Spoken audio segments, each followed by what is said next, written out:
tout le monde, aujourd'hui je suis de nouveau avec Annick. Ça fait 40 ans que tu travailles, que tu as des fonctions au tribunal du 95 à Pontoise. Oui. Tu es juge assesseur et tu es aussi administratrice ad hoc. Aujourd'hui on va parler de cette deuxième fonction. En quoi elle consiste ? Alors, l'administrateur ad hoc est une personne qui est inscrite sur une liste, comme les assesseurs d'ailleurs, qui est établie par le parquet civil d'un tribunal pour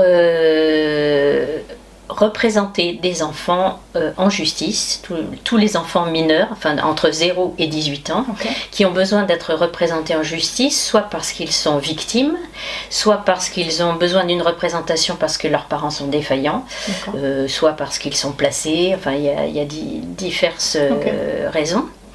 Et donc l'administrateur ad hoc est nommé pour une période de 4 ans, et va se substituer au représentant légal de l'enfant pour assurer la défense de ses intérêts en justice. Ok, donc il fait office de parent, mais sur la fonction représentation légale, parce qu'il y a quand même l'avocat ou l'avocate. Voilà, c'est deux choses très distinctes. Alors le premier devoir de l'administrateur ad hoc, c'est de demander à un avocat d'intervenir. Bah oui. Voilà, pour défendre les intérêts de l'enfant.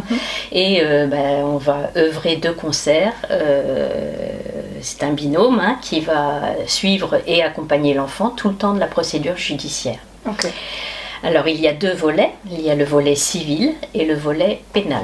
D'accord. Le volet civil amène l'administrateur ad hoc à représenter les enfants, soit dans les dossiers de contestation de paternité, où aujourd'hui il est obligatoire qu'un administrateur ad hoc soit désigné. Dans le volet civil, il y a également la représentation dans des successions conflictuelles par exemple, quand les parents essayent de toucher l'assurance vie des enfants par exemple, ou des choses comme ça. On touche à leurs droits en fait. Voilà, oui, et à leurs biens.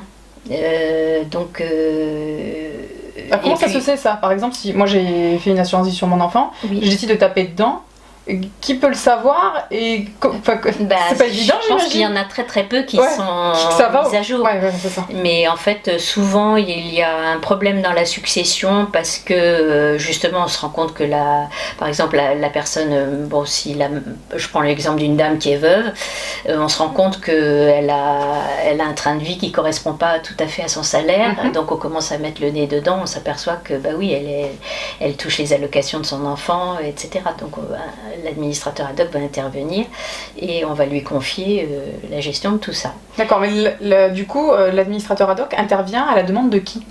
Alors du juge aux affaires familiales, mais qui a le rôle de juge des tutelles mineures. Ok, double casquette. Double casquette. Ça marche. Au sein du tribunal de Pontoise, ils sont, je crois, 10 juges aux affaires familiales. Il n'y en a qu'un qui a cette double casquette. Ah, donc c'est pas systématique, c'est une spécialisation. Alors pour les contestations de paternité, c'est tous les juges aux affaires familiales. Par contre, pour tout ce qui est succession, protection des biens de l'enfant, c'est le juge des tutelles mineures. D'accord, ok, c'est hyper intéressant, ça marche. Sur d'autres cas, du coup, tu peux intervenir ? Alors, ensuite, sur le volet pénal, alors là, c'est vraiment le gros de notre travail. Donc, les procédures sont plus ou moins longues, selon que nous sommes désignés pour un dossier qui va être jugé en correctionnel, ou selon qu'il y a un juge d'instruction qui est saisi d'un dossier. Donc à ce moment-là, nous sommes nommés par le juge d'instruction ou parfois avant au stade de l'enquête par le parquet. Notamment quand les enfants sont victimes ? Voilà, pour tous les enfants qui sont victimes, le volet pénal, c'est forcément une représentation des enfants victimes. Victimes de toutes sortes de choses, bien sûr. Et donc en correctionnel, ça sera plutôt des violences, et c'est tout ce qui concerne les délits. Et lorsqu'un juge d'instruction est saisi, il peut y avoir parfois des dossiers qui qui aboutissent, je dirais plutôt, devant le tribunal correctionnel, mais finalement c'est assez rare, c'est souvent des faits criminels. Beaucoup d'ordre sexuel. Oui. Voilà, c'est beaucoup intrafamilial. beaucoup d'inceste malheureusement. Alors pas forcément de la part d'adultes, ça peut être des grands enfants, donc ça peut aboutir devant le tribunal pour enfants. Et à ce moment-là, je mets la première casquette d'assesseur, sauf qu'évidemment je ne peux pas intervenir sur les deux si je connais l'enfant. Voilà. Mais du coup, quand c'est entre enfants, tu interviens quand même s'il y a des parents? On juge que les parents ne sont pas en capacité d'être des représentants légaux classiques? C'est-à-dire que quand un juge d'instruction est saisi, il envoie aux parents, aux représentants légaux de l'enfant victime, ce qu'on appelle un avis à victime. Et si les parents ne répondent pas dans les 6 mois qui suivent, il désigne un administrateur ad hoc parce qu'il considère que les parents sont pas impliqués ou vont pas bien faire les choses. Ce qui n'est pas forcément vrai, parce que moi je me rends compte que les gens ne comprennent pas, ne savent pas qu'ils doivent répondre à cet avis à victime. Bon, ils lisent ça, ils disent bon, dont acte, mon enfant est victime. Mais puis l'appellation. Voilà. Alors tout le vocabulaire juridique est très compliqué à comprendre, et donc très souvent ça m'arrive d'être désignée alors que les parents ils sont tout à fait partie prenante et qui sont prêts à œuvrer pour défendre leur enfant. Et tu peux demander à te dessaisir de la situation Non, en général, je ne me dessaisis pas de la situation parce qu'ils sont très contents que j'intervienne et d'avoir une aide. Voilà, une aide, parce que tout ce qui est d'ordre familial, c'est toujours compliqué. Donc, et j'imagine que quand c'est, par exemple, dans la même adelphité, donc sororité et fraternité, donc on va dire que l'aîné des garçons a violé le petit dernier, là, il y a besoin de ta présence ou pas, parce que là il y a un conflit parental aussi, les parents doivent gérer et l'agresseur et la victime, c'est pas évident du tout. C'est typiquement le genre de situation où on désigne un administrateur ad hoc parce que pour soulager les parents d'avoir à se positionner pour un enfant contre un enfant, ça n'a pas de sens. Ça doit vraiment être très très dur, et je répète que ça peut arriver dans n'importe quelle famille. Oui. Vraiment. Ça touche tous les milieux. Exactement. Ça c'est sûr. Après, les dossiers aboutissent, comme je l'ai dit, soit en correctionnel, soit devant une cour criminelle, soit devant une cour d'assises, parce que ça m'arrive aussi de représenter des enfants dont un des 2 parents a tué l'autre. Donc il faut bien sûr représenter les intérêts de cet enfant. Aussi en justice. Donc là nous allons devant la cour d'assises et voilà, et après nous demandons des dommages et intérêts pour eux, bien sûr. C'est pas rien, dis donc. Non. Du coup, tu as combien de dossiers à l'heure actuelle, par exemple? Alors, actuellement, au pénal, j'ai en cours 90 dossiers qui sont ouverts à l'instruction. 35 affaires qui sont en cours, qui seront jugées par le tribunal correctionnel au cours de l'année. Voilà, qu'est-ce que j'ai d'autre encore? Après, ça c'est pas le volet pénal, mais c'est qu'une fois que j'obtiens des dommages et intérêts pour les enfants, c'est l'avocat qui se charge de les récupérer. Et moi ensuite, je dois saisir le juge des tutelles mineures pour qu'il m'autorise à saisir la commission d'indemnisation des victimes, parce que si on obtient 30 000 € de dommages et intérêts, par exemple pour un enfant qui a été violé ou qui a été victime de faits très graves, c'est rare que les personnes puissent payer ou soient enclins à payer. Donc on saisit une commission d'indemnisation des victimes qui va avancer l'argent et après qui se retournera contre la personne condamnée. Et ça, après, une fois que j'ai obtenu ces dommages et intérêts, il faut que je les gère jusqu'à la majorité de l'enfant.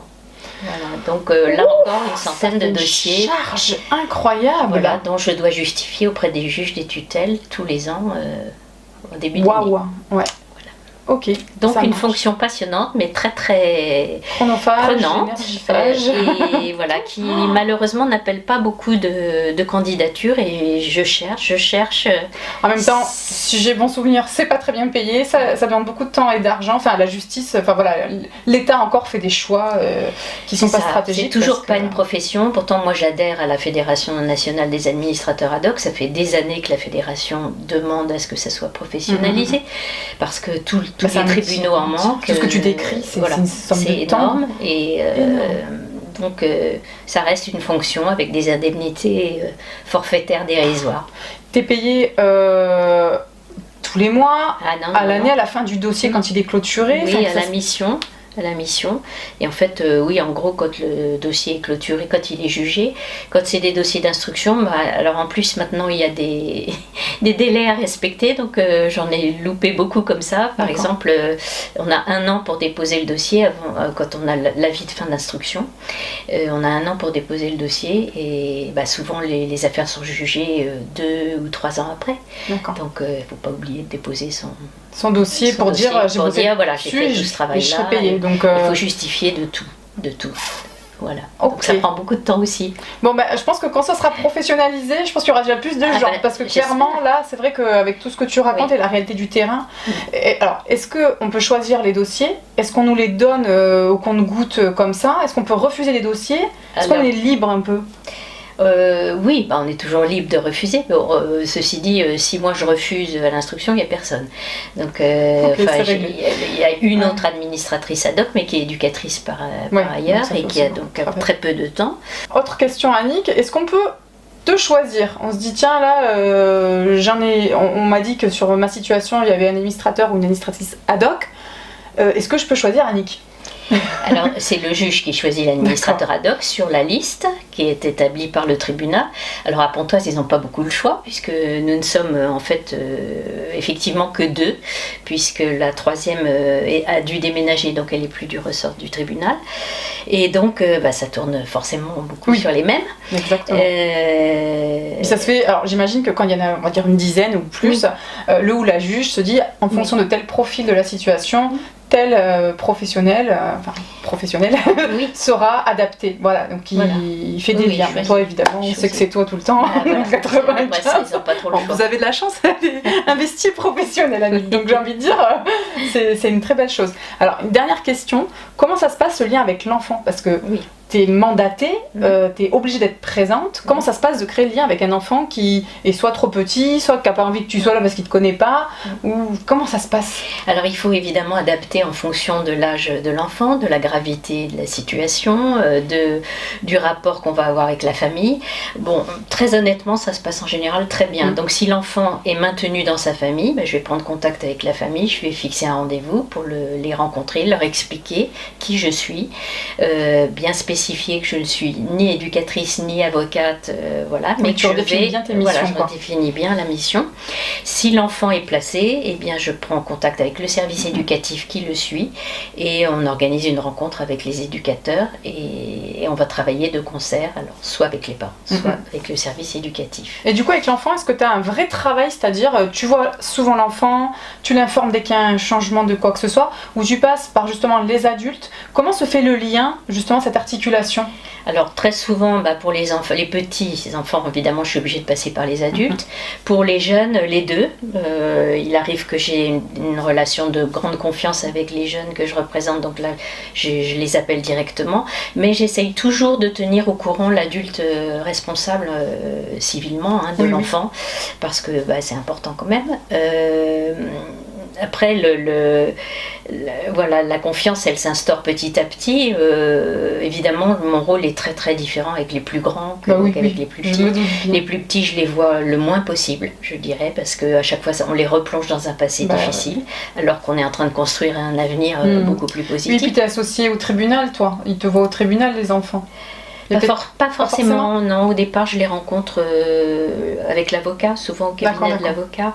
Et donc, on leur fait bien comprendre qu'on a un rôle très, très, très particulier et qui ne va pas durer toute leur vie. On intervient. Et puis tu es associé à une thématique, c'est aussi ça que je veux dire en dehors du lieu, c'est que tu es associé à une thématique, la thématique de la violence ou de tout ce qui peut être vraiment traumatique pour l'enfant.